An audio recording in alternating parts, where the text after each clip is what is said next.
Assalamualaikum warahmatullahi wabarakatuh. Alhamdulillahirabbil alamin wa bihi nasta'in ala umurid dunya waddin.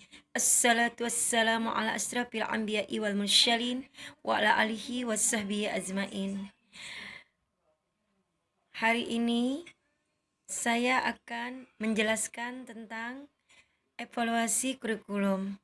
Sebelumnya perkenalkan, nama saya Husdawati, mahasiswi Universitas Syekh Muhammad Al-Srat Al-Banjari atau Uniska, Banjarmasin, program studi pendidikan guru madrasah ibtidaiyah, jurusan studi Islam.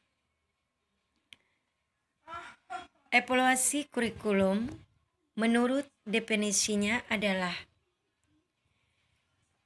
kurikulum atau pengertian evaluasi kurikulum di sini merupakan alat untuk mencapai suatu tujuan pembelajaran. Evaluasi adalah suatu proses pertimbangan keseluruhan baik dengan makro ataupun ruang lingkup. Tujuan kurikulum di sini ada 3, untuk perbaikan, pertanggungjawaban, dan untuk tindak lanjut dalam hasil pengembangannya.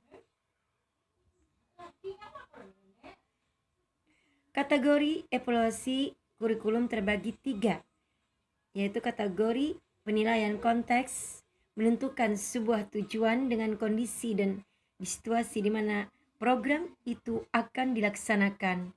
Penilaian input masukan, yaitu memperoleh informasi, menyajikan keterangan sebagai proses pencapaian untuk sebuah perbaikan.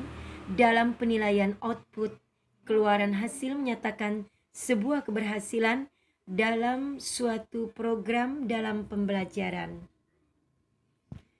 Dimensi evaluasi kurikulum terdapat beberapa aspek kegiatan, yaitu aspek kegiatan kurikulum dimulai dari perencanaan, pengembangan, komponen implementasi, serta hasil belajar dianggap sebagai ruang lingkup sebuah kajian dalam evaluasi kurikulum.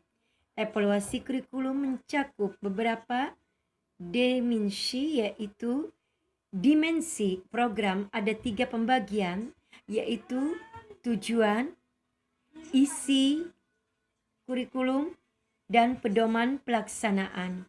Dimensi pelaksanaan ada 4 komponen, yaitu komponen masukan,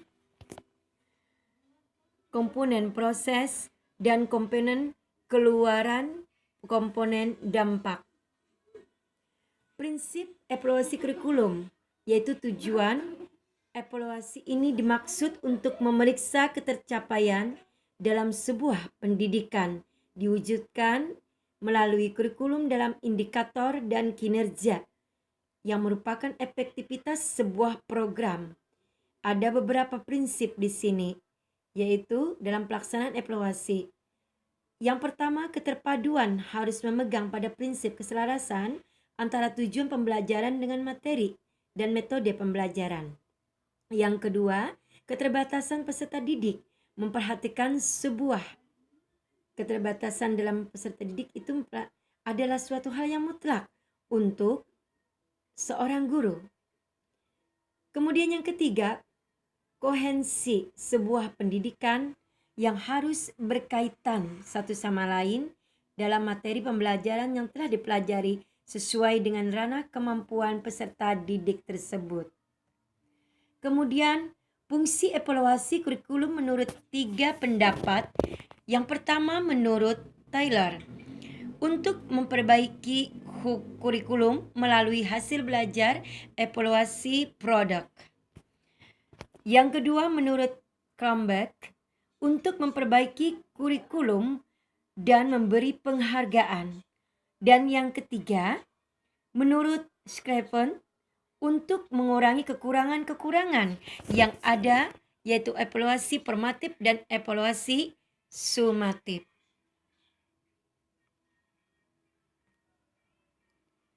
Kemudian prosedur evaluasi kurikulum. Prosedur adalah langkah-langkah yang teratur dan tertib yang harus ditempuh seorang evaluator pada waktu melakukan evaluasi kurikulum kajian terhadap evaluan.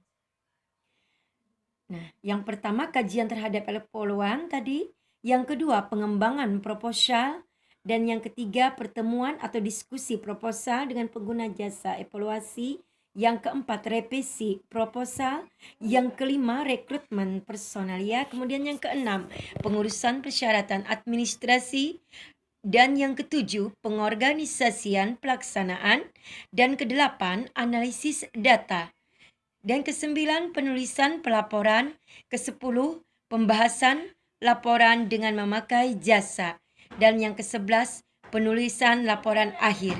Demikian tadi penjelasan daripada evaluasi kurikulum untuk memenuhi tugas UAS evaluasi kurikulum. Semoga dapat untuk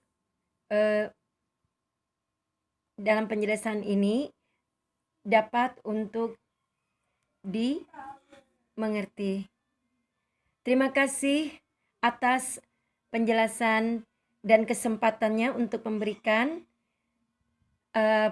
presentasi ini walaupun singkat.